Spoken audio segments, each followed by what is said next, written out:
Fraternais saudações. Exatamente no nosso vídeo estudo de número 50, dignos, cujo link está aqui na caixa de mensagens, fizemos uma descrição mais detalhada sobre a nossa experiência com a ayahuasca. Posicionamos ali não apenas as nossas principais conclusões à época, nossas reflexões, aconselhamentos no uso desta ou destas ervas sagradas, como também desenhamos, pelo poder da palavra, até onde a lógica e a imaginação nos permite, os mecanismos internos das chamadas mirações, os mecanismos de despertar da clarividência, de desabrochar da visão astral, que esta via neo-xamânica permite ao indivíduo. E muito embora hoje em dia rarissimamente comungue a ayahuasca, e quando o faço-o sob a égide de uma ordem esotérica cabalística em Minas Gerais, a realidade é que a primeira vez que tive uma experiência com a ayahuasca foi numa instituição do Santo Daime. E, ao menos de forma parcial, é este o nosso tema de hoje, em que vamos falar sobre o fundador, ou propriamente sobre elementos ocultos, elementos desconhecidos ou relativamente desconhecidos do fundador da Igreja do Santo Daime. Sejam, portanto, dignos irmãos e irmãs, muito bem-vindos a este que é o nosso vídeo 148, 148º vídeo em nosso canal de estudos herméticos, esotéricos e sobre as leis da vida. Aqui quem vos fala de nosso laboratório Rosa Cruz de Alquimia é o Frater Cassiano Camilo Compostela. Pois bem, dignos, o fundador do Santo Daime, ou da Igreja do Santo Daime, isso ali no início da segunda década do século XX, ou seja, ali por volta de 1914, época inclusive de início da Primeira Guerra Mundial, foi Raimundo Irineu Serra, conhecido mais popularmente como Mestre Irineu. E nós vamos aqui posicionar não os seus elementos biográficos propriamente, já amplamente comentados, estudados e conhecidos, mas 5 pontos, um tanto quanto mais desconhecidos ou pouco sublinhados da personalidade, da biografia, da história, deste que é certamente um dos grandes mestres da consciência desperta, é um dos grandes mestres da espiritualidade, não apenas a nível nacional, falando-se em Brasil, mas também a nível mundial. E o mestre Irineu, ele nasceu exatamente em dezembro de 1892, vindo a morrer em 1900, a fazer sua transição em 1971.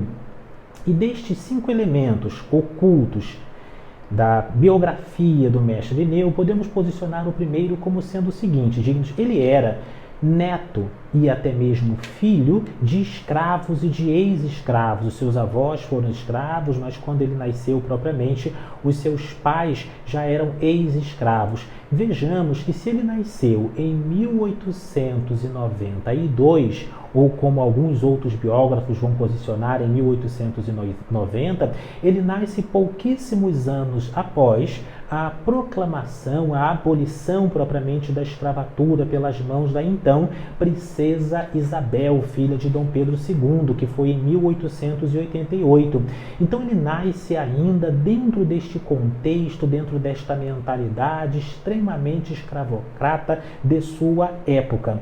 Ainda assim, ele consegue, com a força de sua personalidade, com a genuidade propriamente de sua vivência espiritual, ultrapassar as barreiras do preconceito e se posicionar como um dirigente, se posicionar como um conselheiro, se posicionar como uma personalidade respeitável, até mesmo por aqueles que não comungavam de suas crenças espiritualistas. Então, quando nós temos um homem negro, filho, neto, descendente de escravos, como mestre espiritual, como alguém comprovadamente pela sua própria história, biografia, pelos seus companheiros, pelos seus conterrâneos e pelos seus contemporâneos, como alguém de alta de alto patamar moral e espiritual, isto sim é um fato a ser sublinhado, principalmente dentro do contexto em que ele estava, que tinha a Europa, que tinha propriamente os mestres europeus como os grandes lumiares, ou como os grandes sábios, ou como os elementos propriamente incontestáveis. Então isso é interessante. Um negro, descendente, filho, neto de escravos, como sendo uma grande estrela para aquela sua época, aqui como uma estrela guia dentro daquele contexto. O segundo elemento a ser posicionado, digamos, é que ele tinha uma grande clarividência, não apenas durante e após o seu trabalho com a ayahuasca, que vai se dar ali, como a gente posicionou, por volta de 1910, 1914, que ele começa a entrar em contato propriamente com a ayahuasca, que já existia. Ele não cria, ele não inventa, ele não propriamente não é algo que ele inovou, mas ele simplesmente dá uma tonalidade, uma roupagem, uma revelação, um andamento, um desdobramento específico para o uso deste elemento que já era conhecido dos indígenas. Então vejamos que ele já tinha uma grande clarividência. Geralmente quando se fala em ayahuasca, e de fato ela tem essa grande capacidade de despertar de maneira mais célere, de maneira mais intensa e vívida a clarividência, o contato com o astral, na realidade, ele já possuía isto já na sua infância, na sua juventude. E este contato com o plano astral se dava com encantados e até com alguns santos. Há relatos de contatos dele com Santa Clara, ou com que ele foi identificar mais tarde como sendo Santa Clara, a parceira espiritual, por assim dizer, a italiana, parceira espiritual de São Francisco de Assis, isto lá em meados do século XIV. Então, esta espiritualidade dele foi simplesmente aumentada, aplainada, educada, maximizada, mas já estava ali latente. Este é até um dos pontos que nós levantamos lá no nosso vídeo Estudo 50, vou deixar aqui o link nos comentários, está aqui, recomendo que você assista na sequência, de que por vezes pode-se ficar um tanto quanto mais viciado, ou um tanto quanto mais preso em simplesmente ter experiências com o plano astral, experiências metafísicas, paracélcicas, transcendentes por esta via, quando em realidade isto deve servir como escada, deve servir como elemento auxiliar, mas nunca como uma muleta permanente. Então a ayahuasca, se você já passou por essa experiência, ou se você integra correntes também que trabalhem com esta energia e com esta egrégora, é importante ter isto em mente. Ela serve como uma escada, como um elemento auxiliar, e nunca como uma muleta permanente. E é isso que a gente vê, inclusive, na espiritualidade, na biografia, no estudo do mestre Irineu. O terceiro ponto é que ele era semi-analfabeto. Isso também é interessante e compreensível pelo contexto, que era maranhense, nasceu no interior do Maranhão, numa das cidades mais pobres, né? Até hoje, segundo descrições do Maranhão. Ele não teve propriamente condições de grandes estudos, trabalhou em Belém como jardineiro, fez outras tantas atividades, também pertenceu ao exército brasileiro, enfim, teria sido convidado à época de fundação do Santo Daime para ser cabo, inclusive, do exército, mas ele rejeitou isso justamente por conta do seu chamado espiritual. Mas é interessante notar que ele tinha pouca instrução intelectual, mas ainda assim a luz da sua estrela refulgia por sobre aqueles que estavam à sua volta, no sentido não de se sobrepor egóica e vaidosamente, mas de servir como lumiar, de servir como condutor. E é claro que isto possui não apenas esse aspecto luminoso espiritual, mas também os seus desafios. Ele enfrentou muitíssimas críticas, enfrentou adversários, enfrentou oposições, não apenas pela sua condição básica que nós aqui descrevemos e apontamos e sublinhamos, mas também pelo uso da ayahuasca, que foi inúmeras vezes ao longo da história perseguido pelas autoridades, pelas comunidades, pela sociedade, pelas igrejas, enfim, instituições. Mas esse é um dado também interessante. Outro elemento importante de número 4, dignos, viajante.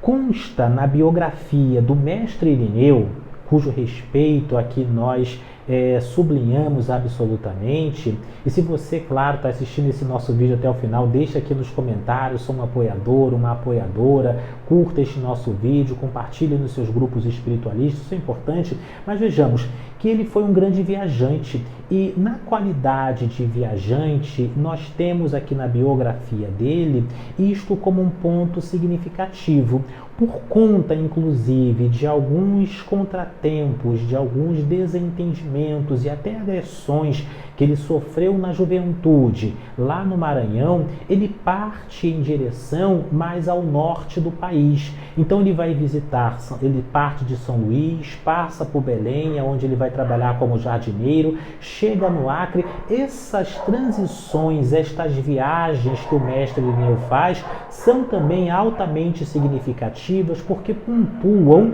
elementos na sua história, nas suas conexões, que vão enriquecendo a sua capacidade de organização da luz que ele recebeu em missão. Vejamos que ele une ali não apenas os elementos regionais de canto, de dança, de tradições, de folclores, de espiritualidade, mas também traz a lume questões de natureza esotérica. E este é o ponto seguinte. Vejamos que ele pertenceu, dignos irmãos e irmãs, ao círculo esotérico da comunhão do pensamento, que, como a gente até estudou quando falamos sobre a FUDOSE, a Federação Universal das Ordens e Sociedades Iniciáticas, ele, ao pertencer a este círculo esotérico da comunhão do pensamento, ela foi fundada em São Paulo por um português, em 1909 aproximadamente, e tinha uma conexão, autorização direta com Papos, autor de Magia Elementar, Tratado Elementar de Magia Prática, e fundador da Ordem Martinista, cofundador da Ordem Cabalística. Enfim, isso é importante porque nós vamos verificar que sim, a Igreja do Santo Daime, esta instituição, bem como as instituições que vieram na sua sequência como desdobramento, podemos aqui citar a Barquinha, do mestre Daniel, isso em 1945, podemos citar também a União do Vegetal, do mestre Gabriel, em 1961, e outras tantas, vão sempre ter esse germe mais esotérico, esta semente de natureza esotérica, por conta, em grande parte, desta conexão do mestre Irineu com o círculo esotérico da comunhão do pensamento, que foi, de fato, a primeira ordem esotérica do país. Se nós aqui catalogarmos a maçonaria até então como uma ordem mais exotérica, podemos assim dizer. Ele cria exatamente chamado Centro de Radiação Mental da Luz Divina, que vai terminar ali na década de 1960. Então, este é um elemento interessante da biografia e oculto um tanto quanto do mestre Irineu, ou seja, ele pertencia a círculos esotéricos de alta envergadura iniciática, de origem europeia, e quando ele faz essa mescla, ele faz essa conjunção, e isto embasado propriamente pela sua própria espiritualidade, ele cria uma linha iniciática, uma corrente iniciática de alta legitimidade. Vejamos que isso, por volta ali de 1960, ele começa a ser um tanto quanto perseguido, até mesmo dentro dessa ordem, dentro deste círculo que existe até os dias de hoje. Eu pertenço também ao círculo esotérico da comunhão do pensamento, recomendo aos senhores dignos, mas ele começa a ser perseguido porque ele começou a utilizar o próprio Daime, ayahuasca, e Daime quer dizer isso, né? Daime, Daime forças, Daime amor, é uma rogativa, uma expressão da língua portuguesa, mas enfim, quando ele começa a ser um tanto quanto mais ademoestado, perseguido por conta desta conjunção, ele se separa, e isto por volta de 1960. Mas esse laço, essa linha esotérica do mestre Irineu com o círculo esotérico da comunhão do pensamento, segundo os seus contemporâneos, vai, diante desta perseguição, vai propriamente terminar numa frase célebre dele, que é o seguinte: se não querem meu Daime, também não me querem. Eu sou o Daime e o Daime sou eu. Digníssimos irmãos e irmãs, até o nosso estudo 149. Paz profunda.